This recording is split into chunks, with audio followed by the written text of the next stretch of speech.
สวัสดีครับสำหรับผู้ที่ติดตามดูวิดีโอคลิปของเราเป็นประจำวิดีโอคลิปของเรานั้นเป็นวิดีโอคลิปเสียงสังเคราะห์ที่พยายามแบ่งปันเรื่องราวข้อมูลเกี่ยวกับเรื่องของสุขภาพและการออกกำลังกายโดยที่ไม่จำเป็นต้องพึ่งยาแม้แต่นิดเดียวเน้นย้ำนะครับว่าอาชีพส่วนใหญ่ของเรานั้นคือการเขียนบทความจัดจำหน่ายแต่อย่างไรก็ตามเราอยากจะแบ่งปันเรื่องราวความรู้เกี่ยวกับสุขภาพดีๆนั้นให้กับทุกๆคนโดยที่ไม่จำเป็นต้องใช้ค่าใช้จ่ายแต่อย่างใดช่องของเราคือวิดีโอคลิปแนวนั้นครับและอย่าลืมกดแชร์กดไลค์กด Subscribe ที่ช่อง YouTube เพื่อแบ่งปันเรื่องราวดีๆของเราให้กับทุกคนได้รับชมกันขอบคุณมากๆเลยนะครับที่ติดตามรับชมและอย่าลืมกด Subscribe นะครับขอบคุณครับ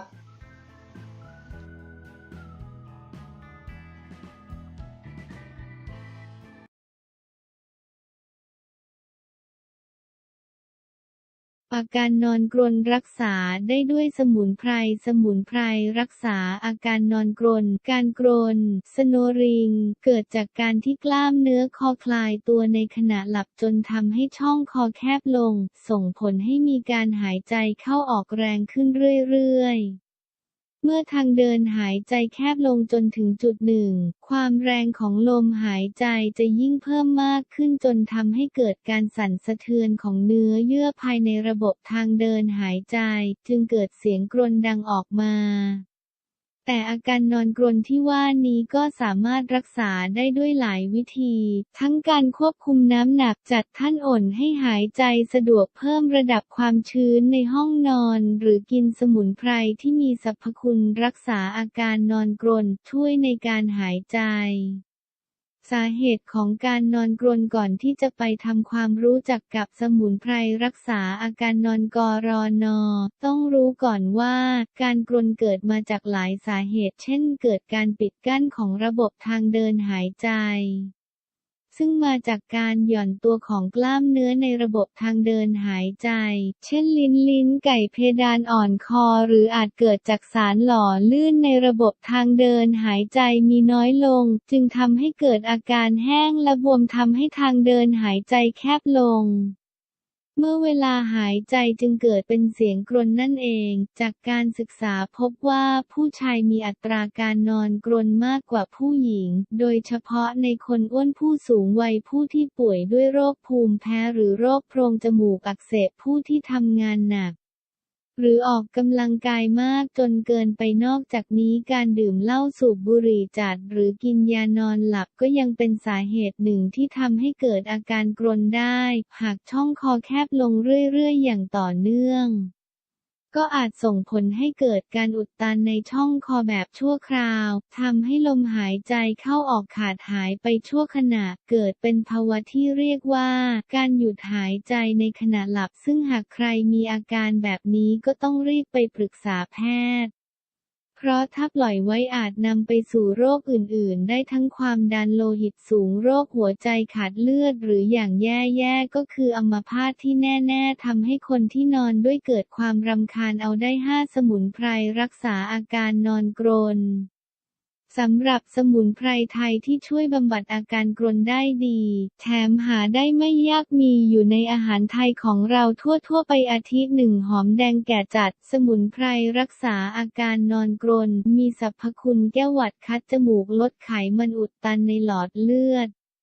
ที่โดดเด่นคือกลิ่นฉุนของหอมแดงช่วยให้เกิดความชุ่มชื้นในลำคอและช่วยให้ระบบหายใจทำงานได้ดีขึ้นจะใช้ดมทั้งหัวหรือเอาไปประกอบอาหารก็ได้ทั้งนั้นกินทุกวันติดต่อกัน2เดือนและจะให้ได้ผลดีต้องกินสดเช่นกินกับเมี่ยงกินกับน้ำพริกเป็นต้นอาการกรนก็จะค่อยๆลดลงในที่สุดสมุนไพรรักษาฝ้าบนใบหน้า2พริกขี้หนูสดสมุนไพรรักษาอาการนอนกรนรสเผ็ดของพริกช่วยให้ทางเดินหายใจโล่งและเกิดความชุ่มชื้นในลำคอ พริกมีสารแคปไซซินที่ช่วยลดการหดเกร็งของกล้ามเนื้อรอบหลอดลมจึงดีต่อคนที่มีปัญหาเกี่ยวกับระบบหายใจพริกขี้หนูยังประกอบอาหารได้หลากหลายจะต้มยำต้มโคลงแกงป่าหรือใส่ในยำต่างๆก็จะช่วยให้ระบบทางเดินหายใจทำงานสะดวกขึ้นและช่วยแก้ปัญหานอนกรนได้ดี3ขิงสมุนไพรรักษาอาการนอนกรนให้ใช้ขิงแก่สดขนาดเท่าหัวแม่มือหรือประมาณ5 กรัมนำไปทุบให้แตกแล้วต้มกรองเอาน้ำขิงมาดื่มจะช่วยให้ระบบทางเดินหายใจโล่งทำงานสะดวกร่างกายสดชื่นผ่อนคลายและหลับสบาย4 ใบแมงลักสมุนไพรรักษาอาการนอนกรนมีสรรพคุณช่วยแก้หวัดและรักษาอาการหลอดลมอักเสบเราใช้ใบไปประกอบอาหารเช่นแกงไทยต่างๆหรือกินสดๆก็ได้จะช่วยให้ระบบหายใจทำงานได้ดีขึ้น5 ดอกปีบสมุนไพรรักษาอาการนอนกรนทางเหนือเรียกดอกกาสะลองนอกจากจะเป็นดอกไม้สีขาวที่มีกลิ่นหอมเย็นสดชื่นแล้ว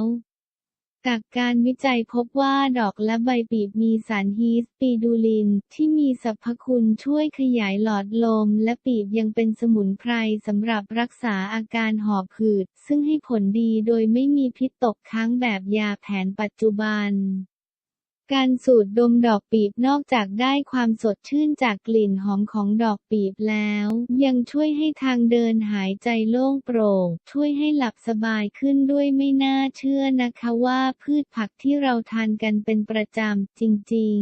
ๆแล้วเป็นสมุนไพรรักษาอาการนอนกรนได้อีกด้วยรู้อย่างนี้แล้วสำหรับคนที่มีปัญหานอนกรนต้องรีบหาทานโดยด่วน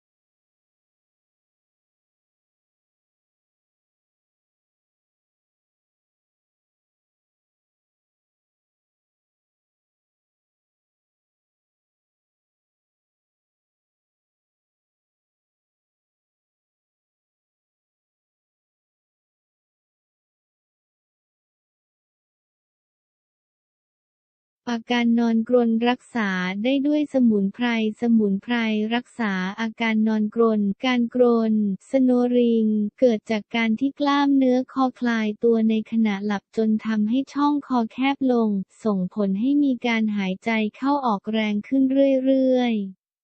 เมื่อทางเดินหายใจแคบลงจนถึงจุดหนึ่งความแรงของลมหายใจจะยิ่งเพิ่มมากขึ้นจนทำให้เกิดการสั่นสะเทือนของเนื้อเยื่อภายในระบบทางเดินหายใจจึงเกิดเสียงกรนดังออกมาแต่อาการนอนกรนที่ว่านี้ก็สามารถรักษาได้ด้วยหลายวิธีทั้งการควบคุมน้ำหนักจัดท่านอ่นให้หายใจสะดวกเพิ่มระดับความชื้นในห้องนอนหรือกินสมุนไพรที่มีสรรพคุณรักษาอาการนอนกรนช่วยในการหายใจสาเหตุของการนอนกรนก่อนที่จะไปทำความรู้จักกับสมุนไพรรักษาอาการนอนกรน.ต้องรู้ก่อนว่าการกรนเกิดมาจากหลายสาเหตุเช่นเกิดการปิดกั้นของระบบทางเดินหายใจซึ่งมาจากการหย่อนตัวของกล้ามเนื้อในระบบทางเดินหายใจเช่นลิ้นไก่เพดานอ่อนคอหรืออาจเกิดจากสารหล่อลื่นในระบบทางเดินหายใจมีน้อยลงจึงทำให้เกิดอาการแห้งและบวมทำให้ทางเดินหายใจแคบลงเมื่อเวลาหายใจจึงเกิดเป็นเสียงกรนนั่นเองจากการศึกษาพบว่าผู้ชายมีอัตราการนอนกรนมากกว่าผู้หญิงโดยเฉพาะในคนอ้วนผู้สูงวัยผู้ที่ป่วยด้วยโรคภูมิแพ้หรือโรคโพรงจมูกอักเสบผู้ที่ทำงานหนักหรือออกกำลังกายมากจนเกินไปนอกจากนี้การดื่มเหล้าสูบบุหรี่จัดหรือกินยานอนหลับก็ยังเป็นสาเหตุหนึ่งที่ทำให้เกิดอาการกรนได้หากช่องคอแคบลงเรื่อยๆอย่างต่อเนื่อง ก็อาจส่งผลให้เกิดการอุดตันในช่องคอแบบชั่วคราวทำให้ลมหายใจเข้าออกขาดหายไปชั่วขณะเกิดเป็นภาวะที่เรียกว่าการหยุดหายใจในขณะหลับซึ่งหากใครมีอาการแบบนี้ก็ต้องรีบไปปรึกษาแพทย์เพราะถ้าปล่อยไว้อาจนำไปสู่โรคอื่นๆได้ทั้งความดันโลหิตสูงโรคหัวใจขาดเลือดหรืออย่างแย่ๆก็คืออัมพาตที่แน่ๆทำให้คนที่นอนด้วยเกิดความรำคาญเอาได้5สมุนไพรรักษาอาการนอนกรนสำหรับสมุนไพรไทยที่ช่วยบำบัดอาการกรนได้ดีแถมหาได้ไม่ยากมีอยู่ในอาหารไทยของเราทั่วไปอาทิ1หอมแดงแก่จัดสมุนไพรรักษาอาการนอนกรนมีสรรพคุณแก้หวัดคัดจมูกลดไขมันอุดตันในหลอดเลือดที่โดดเด่นคือกลิ่นฉุนของหอมแดงช่วยให้เกิดความชุ่มชื้นในลำคอและช่วยให้ระบบหายใจทำงานได้ดีขึ้นจะใช้ดมทั้งหัวหรือเอาไปประกอบอาหารก็ได้ทั้งนั้นกินทุกวันติดต่อกัน2 เดือนและจะให้ได้ผลดีต้องกินสดเช่นกินกับเมี่ยงกินกับน้ำพริกเป็นต้นอาการกรนก็จะค่อยๆลดลงในที่สุดสมุนไพรรักษาฝ้าบนใบหน้า2พริกขี้หนูสดสมุนไพรรักษาอาการนอนกรนรสเผ็ดของพริกช่วยให้ทางเดินหายใจโล่งและเกิดความชุ่มชื้นในลำคอพริกมีสารแคปไซซินที่ช่วยลดการหดเกร็งของกล้ามเนื้อรอบหลอดลมจึงดีต่อคนที่มีปัญหาเกี่ยวกับระบบหายใจพริกขี้หนูยังประกอบอาหารได้หลากหลายจะต้มยำต้มโคลงแกงป่าหรือใส่ในยำต่างๆก็จะช่วยให้ระบบทางเดินหายใจทำงานสะดวกขึ้นและช่วยแก้ปัญหานอนกรนได้ดี3ขิงสมุนไพรรักษาอาการนอนกรนให้ใช้ขิงแก่สดขนาดเท่าหัวแม่มือหรือประมาณ5 กรัมนำไปทุบให้แตกแล้วต้มกรองเอาน้ำขิงมาดื่มจะช่วยให้ระบบทางเดินหายใจโล่งทำงานสะดวกร่างกายสดชื่นผ่อนคลายและหลับสบาย4ใบแมงลักสมุนไพรรักษาอาการนอนกรนมีสรรพคุณช่วยแก้หวัดและรักษาอาการหลอดลมอักเสบเราใช้ใบไปประกอบอาหารเช่นแกงไทยต่างๆหรือกินสดก็ได้จะช่วยให้ระบบหายใจทำงานได้ดีขึ้น5ดอกปีบสมุนไพรรักษาอาการนอนกรนทางเหนือเรียกดอกกาสะลองนอกจากจะเป็นดอกไม้สีขาวที่มีกลิ่นหอมเย็นสดชื่นแล้วจากการวิจัยพบว่าดอกและใบปีบมีสารฮีสปีดูลินที่มีสรรพคุณช่วยขยายหลอดลมและปีบยังเป็นสมุนไพรสำหรับรักษาอาการหอบหืดซึ่งให้ผลดีโดยไม่มีพิษตกค้างแบบยาแผนปัจจุบันการสูดดมดอกปีบนอกจากได้ความสดชื่นจากกลิ่นหอมของดอกปีบแล้วยังช่วยให้ทางเดินหายใจโล่งโปร่งช่วยให้หลับสบายขึ้นด้วยไม่น่าเชื่อนะคะว่าพืชผักที่เราทานกันเป็นประจำจริงๆแล้วเป็นสมุนไพรรักษาอาการนอนกรนได้อีกด้วยรู้อย่างนี้แล้วสำหรับคนที่มีปัญหานอนกรนต้องรีบหาทานโดยด่วน